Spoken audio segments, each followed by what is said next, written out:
Hello, ladies and gentlemen, and welcome to this Dev Q&A. My name is HiRezRaynday, and of course, I'm joined with the lead designer of Paladins, HiRezDrybear.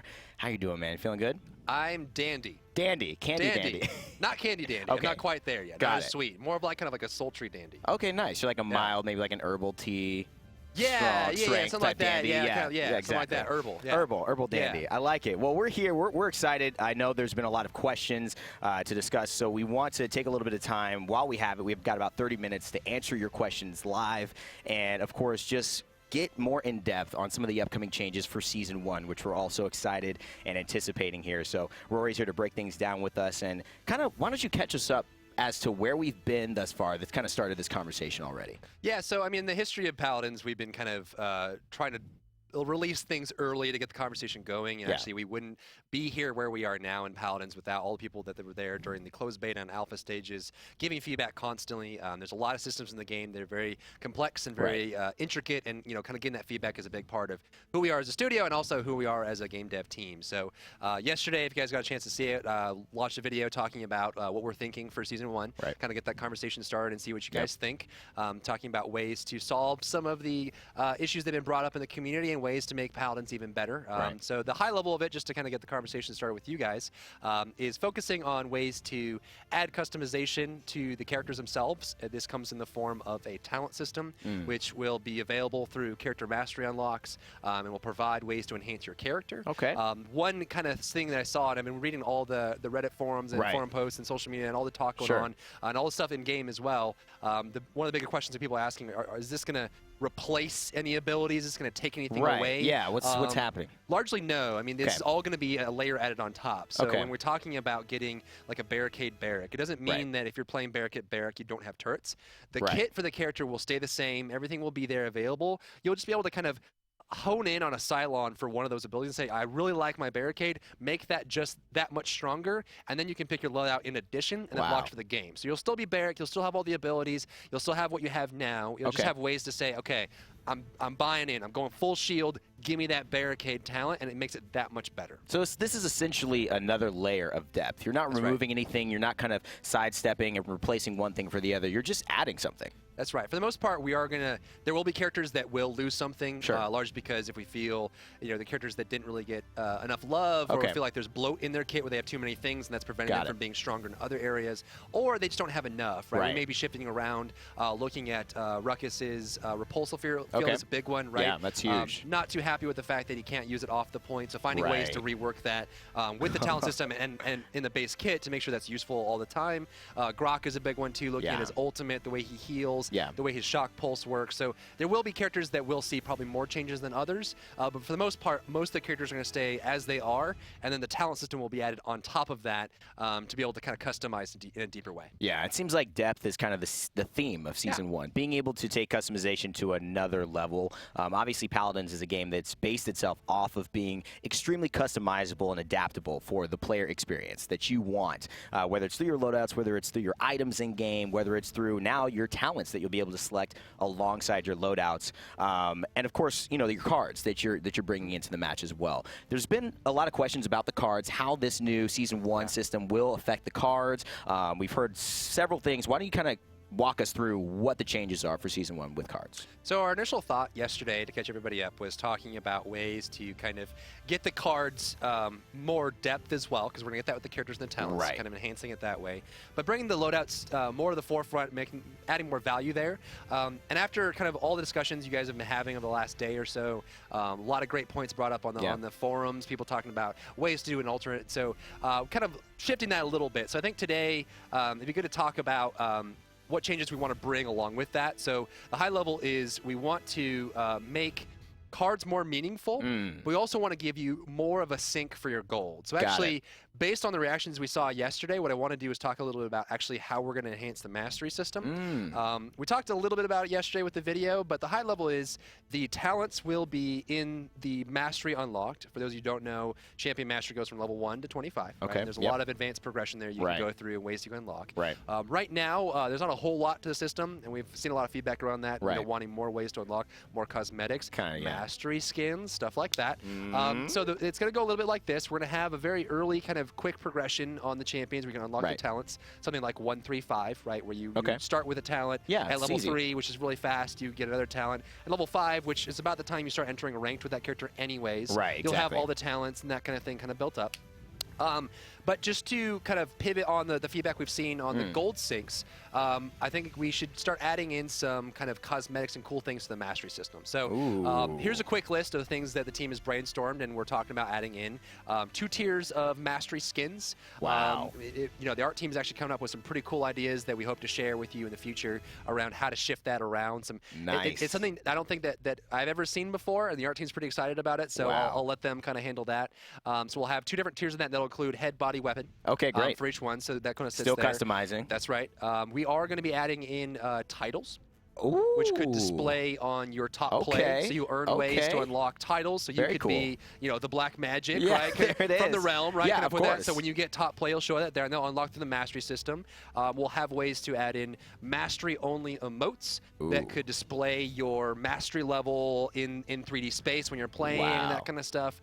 Poses, potentially even new ways to customize your top play experience, animations on that screen, that kind of stuff. So all this will be available through unlock, through gold spend, through gold sync, that kind of stuff. So just to answer the question of, I saw a lot of feedback. We want a gold sync. Where do we put our gold? Cards isn't really the whole picture. We want more. We want cosmetics. We want mastery things. So I think this hopefully answers a lot of that for the community when they're looking for ways to spend gold in meaningful ways. And with all this stuff available per character, that gold pile you've been sitting on will go away pretty quick. Yeah, that seems like something I'm just already getting excited about that. I'm thinking of all the different levels of mastery that you want. And that to me as a player, that encourages me to play more personally because I want those, distinguishes. I want to identify myself as somebody who's played a long time and been able to be successful in the game and show that off in game. I love that that's coming in Season 1. I know that's been something people have absolutely wanted to see. So that's got to be very exciting.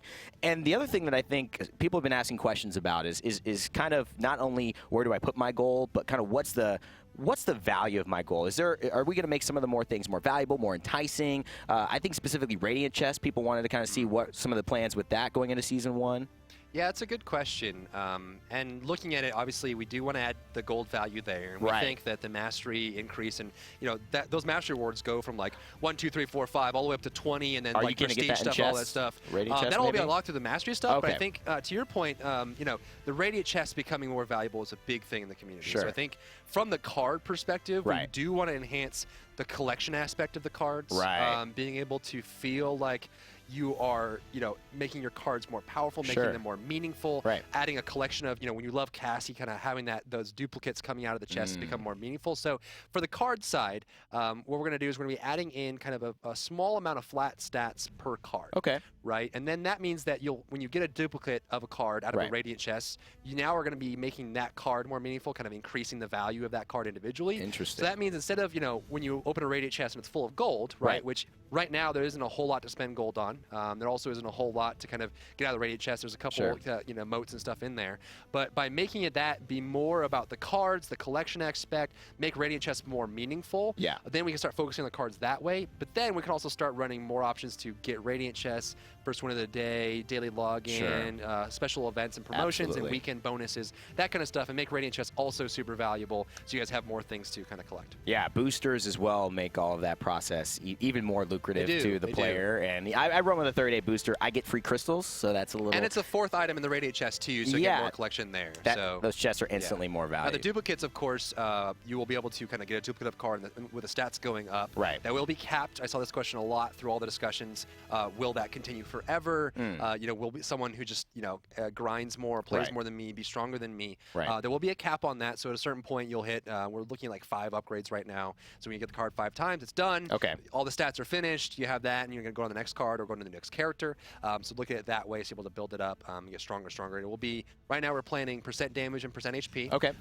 And then the values there will change, and I think what's interesting about that, I think you're already, I am already there. I'm already peeking, we want to make sure that that's a way to allow the cards that don't necessarily have as much the greatest passive. Exactly. Right? Because like some cards are hard to compare, right? If you look at, you can't compare Incitement with almost anything else, right? Incitement or Onslaught, very useful, very powerful, give the cooldown reset, the lifesteal, that kind of thing. And you look at a card that may not be as meaningful. It's good. The passive is really good for specific builds or as kind of an enhancement. Yeah. But it's hard to compare those A to B. And so the flat stats, what we're going to do is those will all be variable. So we'll have different kind of values on there, and then we can actually have ways to, and maybe Incitement or an Onslaught that are very powerful for Cassie would have a lower starting base stat and then upgrade that way. And then a card that has a passive that is maybe not as comparable would have a higher base stat and upgrade on it, so that when you're putting it together, you actually maybe you're picking more for the fact that it provides more % damage and HP, and the passive is meaningful for your whole build. Or maybe you're picking it because the passive is really valuable, but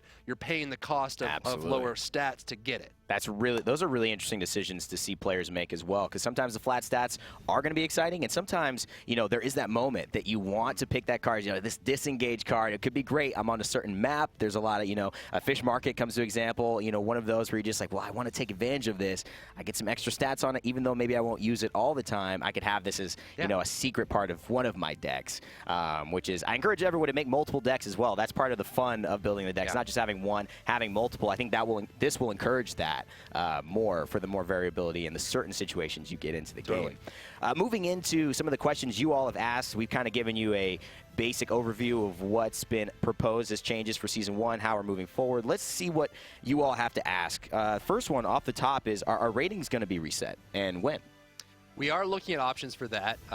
We could, depending on the changes and how things look, we could do a full hard reset. We could do a soft reset, which kind of brings everyone back in line. We are looking at some kind of way to kind of give everyone a kind of fresh start, because the game will be changing enough where it'll necessitate that, and the ranked will be there. So we are looking at options for that, and it's likely we'll have some kind of fresh start for the players that are playing in ranked. Great. And I would encourage everyone now, because we're trying to get this on early. It is coming, so start stockpiling your gold, get as much gold as you can, start grinding out masteries for those characters, because a lot of rewards and kind of unlocks are coming along the way. So be aware of that and kind of be ready for the patch that comes out.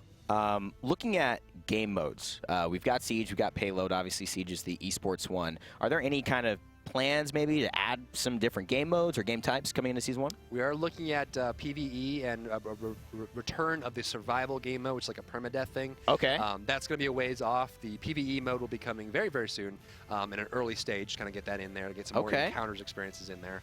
And beyond game modes, we're actually looking at a lot of champions. I think it's important to note that the pace that we set for champions in 2016, we're going to blow that out of the water this year. It's we are unreal, looking at guys. Crazy. The team is working overtime right now. We have actually almost 4 champions being worked on at once. Yeah, I played 3 of them. It takes a while, right? Most champions can take several months to make, and sometimes even longer to get it just right and get it out to the public. So we've kind of started that process going really fast. And actually this year we're looking to release a minimum of 15 champions, one average like every 3 or 4 weeks having a champion out. So very, very quick. And a lot of those will be coming back to back. So once you start seeing, we will have a new champion this patch that we'll be kind of announcing this Friday for patch review coming out next week sometime.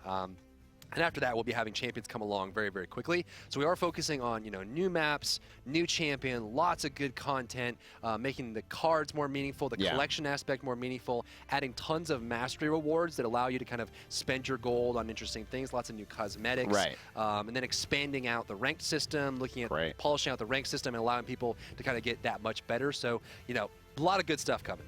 So, just to kind of clarify as well, I think one of the things that I would love an example for, maybe as someone who's just hearing about the talent system and kind of trying to figure that out, maybe give me an example of what some of those talents would do for, maybe a champion, maybe like a Buck or a Cassie. What would a talent be?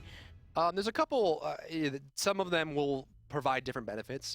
We are looking to make sure that they're not all serving the same purpose, right? So for a character, we wouldn't want to have 4 talents that are all damage talents, because at a certain point, those will, one of them will just be the best, right? Whichever one is the best, that's the thing. So we're trying to split them out into different usages. An example could be for Androxus, maybe with your Nether Step right now, which for those you don't know, when you activate Nether Step, you dash forward, and then a time window appears, which allows you to dash 2 more times. When that time window is gone, it's gone.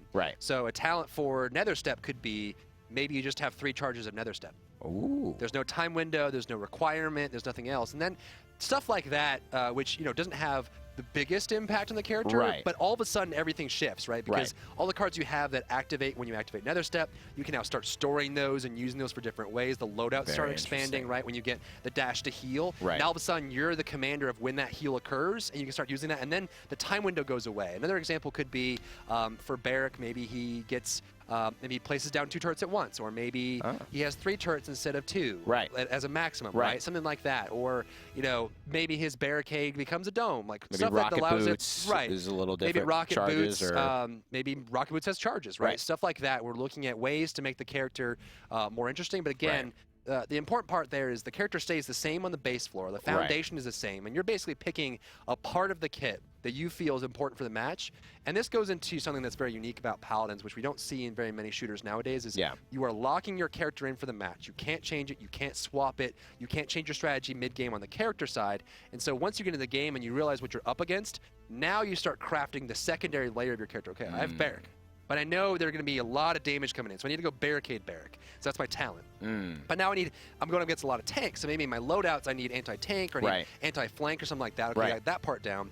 And now all of a sudden I have items, right? So there's a lot of different ways that once you're in the space of the character you've chosen, your team composition is set, you have a lot of options to pick and customize, and we're just looking for ways to enhance that and add more depth to it. And it's a freshness, too. I mean, you look at the idea of coming into a game like Paladins, there's no precedent for really having items in a first-person shooter. There's not a lot of, you know, games I think people playing this game at this age are familiar with in their history of saying, going through the steps you have to go through in Paladins, building your loadout, building those items. It takes a minute to get used to that. And again, with talents, I think that's going to add freshness not only to the new players, but to the players who've been playing for a while, been in this community. You're going to have to relearn. That's just a part of this process, right? As a competitor, as like somebody who plays these games, streams them, I know there's going to be those first few days, I got to figure this out. But when I do, there's going to be so much more available to me. It's just, you're basically spending the time to construct a bigger house, essentially. And you're going to have a lot more room when you do to walk around. More ways to customize, and also, you know, it just kind of adds the ability to play. Like if you really love Bomb King, right? And the comp doesn't fit it, or you feel like you can't play Bomb King all the time, then you may not play Bomb King as much. But this allows you to really kind of get into that sense of Bomb King, and then have avenues that allow you to adjust to different strategies and play. And then part of the mastery of becoming an excellent Paladins player or climbing the ranks in the rank system is learning not only the breadth of characters, but also the depth of each. You got to get good at how those adjustments go and how to counter them at the end of the day. Absolutely. Speaking of countering, that's a great question. Item-wise, is there any new additions to the items? I know people have talked about the, you know, admittedly, people talk about the healing tree a lot. They talk about that, see kind of man. Is there anything that we can expect to be adjusted there? You know, Haven and Blast Shields have been staples of the meta. Cauterize has been one of the better items for a while. You guys adjusted that in this patch, and so obviously that's already in your minds. What do you have planned for the item season? The items going into Season 1? We're looking to kind of address a lot of the core issues, and you hit on most of them, right? Blast Shields Haven was a big one. Those kind of being there. Aggression is probably the biggest one. Yes. It's very apropos that it's called aggression, given the amount of aggression that it could cause in a match, right? And then looking at the entire healing tree.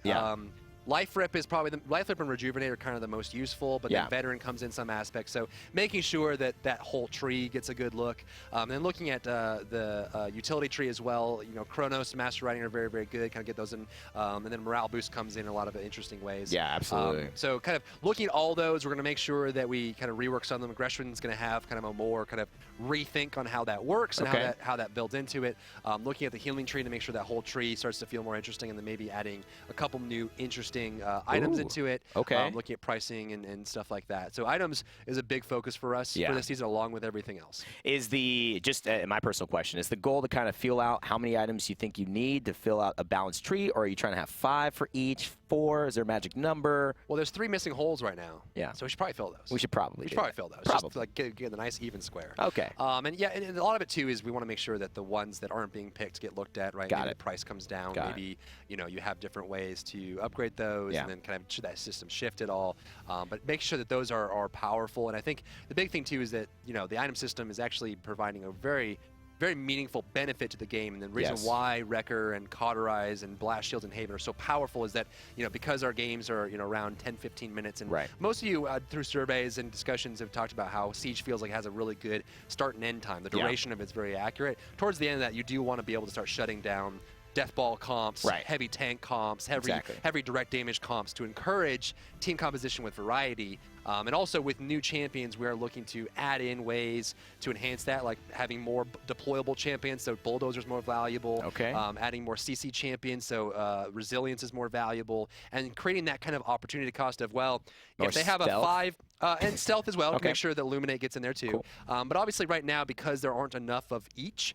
sometimes the choices become a little bit more linear, whereas, you know, if they're running a 5 CC comp, are you really going to risk getting blast shields? Right? So that's kind of where the system was built. That's the core of why that system we think works really well. It's the opportunity cost built in. And same thing, you know, if you get Wrecker, but they have a whole bunch of healers and deployables, you're missing out, right? And so it's more of a team effort to buy the right things. But I think most of the symptoms we're seeing right now is that there are a lot of shields. There are a lot of direct damage characters in the game. And so, you know, Haven and Wrecker are almost always a guarantee in a lot of cases. And then kind of building out from there and making sure that system just becomes more flush. Absolutely. You know, a lot of people also, I think they sometimes forget about the, just briefly that you mentioned, you know, when those champion slots get filled out, how those change the meta of the items. And really, when you look at some of the champions coming forward, I can't say anything, but I know that they are absolutely dynamic champions that, you know, they're already going to make people make different decisions versus lineups, versus items. So that really is, I think, going to start hitting a lot sooner than people think. You know, you don't have to wait for 15 champions to have enough to start, you know, looking at different item decisions that are meaningful.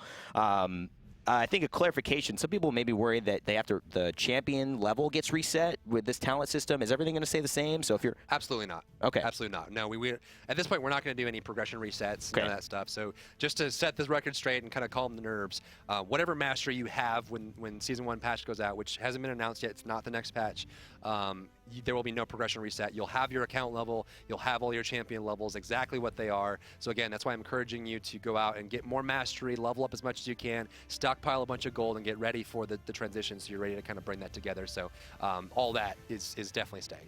Given the fact that we have, you know, obviously all these new changes coming in and a little bit of how the cards play, are we going to see some new cards implemented, or maybe just some adjustments? How are the actual, you know, line text on those cards, those passives, going to be impacted in Season 1? Some of the cards could potentially become talents. Wormhole's a big one, right? Eevee's ability to blink and then blink back will likely become a talent, and then we'll replace that card with something else to fill in and make sure we have the 16. Our goal for Season 1 initially is not to increase the amount of cards we have. We're keeping with the 16. But as the talents get fleshed out, in the future, there will definitely be more options to add additional talents, add additional cards, right? I do eventually want to get to at least 20 cards per character just to kind of fill that out, because I think it is important. One of the things that bothers me, and one of the things I want to improve on, and as a team kind of improve on, is making sure that you can build an entire deck out of one ability.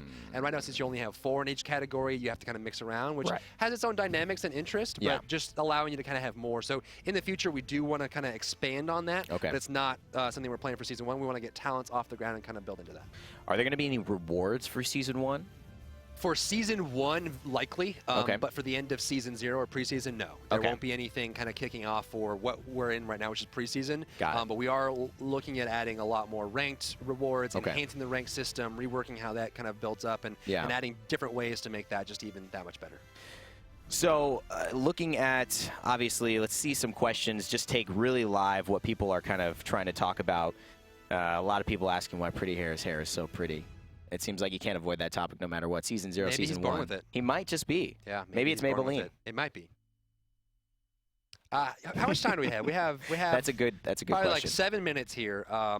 So really the hot topics. Is there any kind of burning questions here that everyone really wants to get answered? Because I think that's kind of the whole point of this, right? Doing this live and kind of getting. Oh, here's a good one. You know, in terms of visibility, how are you going to be able to tell what talents somebody else has? So we're reworking the scoreboard to simplify it, right? Because right now, looking at someone's loadout is, and actually was the inspiration to creating the talent system, was to make sure that at a glance it's a lot easier to kind of feel out what a character is building and what they're doing. And obviously with the introduction of talents and the way they can impact characters being more meaningful, you'll need to be able to pick that at a glance. So we're going to be adding the talent to the scoreboard, and obviously since the talent will provide a bigger benefit than the loadout individually, it'll be all of a sudden an instant tell, like, oh, that's totally like, that's advanced Ruckus, right? He's going to be super mobile, I get it, right? And then what I want to do, and then the team's working on this right now, and we have, I got to tell, we have an excellent UX design team. The UI designers and the programmers are working really hard on some really cool ideas on how to kind of build on that. So we'll see that we're going to try to abstract the way loadouts are presented and kind of show you how many points in each ability someone is spending, so you can, like, at a glance see, oh, you know, HiRez put 12 points into Hunter's Mark and has the Hunter's Mark talent. So I kind of know, I don't really know exactly what those loadout cards are doing, but I get that she's a all general in idea of on what she is. Hunter's Mark, right? Gives you a quick glance, kind of gets that information there. Yeah, very good for broadcasting as well. How long do these seasons plan on lasting? A lot of people may be unfamiliar with the season process unless they come from Smite. What's a typical length of a season? Is it all year? Or we usually aim for all year, which is kind of why it's so monumental in the beginning. But we will be having continual kind of events and rotations and resets and ranked updates and rewards all along the year. Right? It's not going to be, you know, that. So we'll have like several month cycles of things in between. But season one's kind of like, we're going to get a big monumental change. We're going to rework how things work, solve a lot of problems, introduce new ideas, get people excited, and then work for the rest of the year. Got it. A lot of questions on Torvald, where he's coming from, but we'll talk about him a little bit more. A little bit more later on this week. Obviously, there is, I think we kind of clarified this, but just to reiterate, if you are already level 7, you're going to already, or level 5, you're already going to have your talents unlocked for that champion. So you don't have to worry about that. If you're already above those actual levels, which I believe is 5 right now, correct? Right now we're looking at those numbers are kind of fungible, and we are looking at that and testing it internally and also looking at feedback from the community. We originally had those a little bit higher, but after the feedback we saw, we kind of adjust those down a little bit, make sure people can get those talents pretty consistently. So yeah, by 5, you know, if it stays the way it is. And obviously, we are planning an extended PTS cycle, which will be at least a week before this patch comes out. So when this patch is set, which is going to be likely a couple patches from now, kind of we'll have a really long PTS cycle, and I encourage you guys to hop on board, play PTS, give feedback, and we'll be doing kind of rolling updates to make sure that we can kind of get all that in there and get everything tested. In terms of gold, you talked about obviously chess getting better and being able to obviously implement and invest in your cards. Are there going to be just flat out skins that you can buy with gold that are added to the game continually? Not the recolors, but maybe just some gold skins that allow people to buy them that way? It's very likely at this point that almost all the rewards in the mastery tree will be gold unlocked. Got it. So you kind of very similar to Smite for anyone who plays Smite out there. So you'll be able to unlock those and kind of spend gold on them and unlock different pieces, and whether it's the mastery stuff, the poses, or the top play animations, or titles, sprays, emotes, whatever it is. Right, you have ways to kind of spend gold, and you know, after the discussion we saw yesterday from everyone talking about the video we put out, it seemed like everyone was really digging the idea of spending their gold on awesome, unique cosmetics, and so that's where we're working towards now. Absolutely. Any changes to the matchmaking MMR system? We are looking at that, looking at ways to kind of enhance that. I think there are 2 different systems at play, which I think is important to note, and some players may not recognize this. There is an account MMR and ELO that you're using, right? So you have as a player, and that's how it kind of determines your match. And then separate from that, you have per character ratings that allow you to kind of show how good you are with specific characters, and also they'll adjust. You know, if you're playing a character for the first time, you won't lose as much when you lose, you won't win as much when you win, that kind of thing. And those are 2 different systems, and we're looking at both those to kind of improve those over time, make those better, and also, you know, ways to make the rank system better with resets and rewards and that kind of stuff, with tiered structures and kind of individual cycles. Well, speaking of tiers, do you plan on implementing, maybe not now, but in the future, tiers like they have in Smite, where you have bronze, you have silver, you have, you know, grandmasters, all the way up to that level? Well, we have that now, right? So the accounts will have their own, and then the champions also have their own. And they only play each other. And it goes from bronze, silver, gold, platinum, diamond, masters, right? So that's what the portraits are, we see around the characters and the players. So that's in there, but like at a higher level, we are looking at ways to kind of marry those a little bit better, but also allow the rank system to kind of portray that in a better way for the players who are trying to climb. Got it. Can we select these talents when we hit these milestones as far as that, or are they going to be something that it comes with that actual level that you unlock for your champion? So you'll basically unlock them, and they're available. And so when you first load into a match, you'll pick it along with your loadout. So like whichever ones you have unlocked, that master level. So initially level 1 you'll have 1, and then at 3 you'll get the second one, 5 you get the third one, and then you'll be able to kind of, when you load in, be like, all right, I want Blast Shot Cassie, and I want this loadout, and then you're locked in for the game. Got it. And that is that. Level 1 is Blast Shot Cassie. You're going to get that. Or no? I'm writing this down because I know you are. I need to. Blast Shot, and then that's obviously something. To that note, I think it's really important to mention, the talents are not meant to be scaling in strength. Got it. All the talents are, as far as possible, going to be made as equal as we can. They're not meant to be stronger. They're only meant to be different. So like I said, blast shot Cassie versus dodge roll Cassie versus disengage Cassie will all play differently, but we're going to try to do and aim for is make sure that those are all about equal, just better in different situations, right? So maybe disengage Cassie is better against tanks, right? And dodge roll Cassie is good against flankers, and blast shot Cassie is against death balls, right? And so you're picking it for different reasons, and so even though you start out with only one talent, it doesn't necessarily mean that talent is any better or worse than any other talent. It's just most likely probably the easiest way or kind of easiest way to hop into the character and build in that way, and you'll unlock other options, and those will just be options across the board.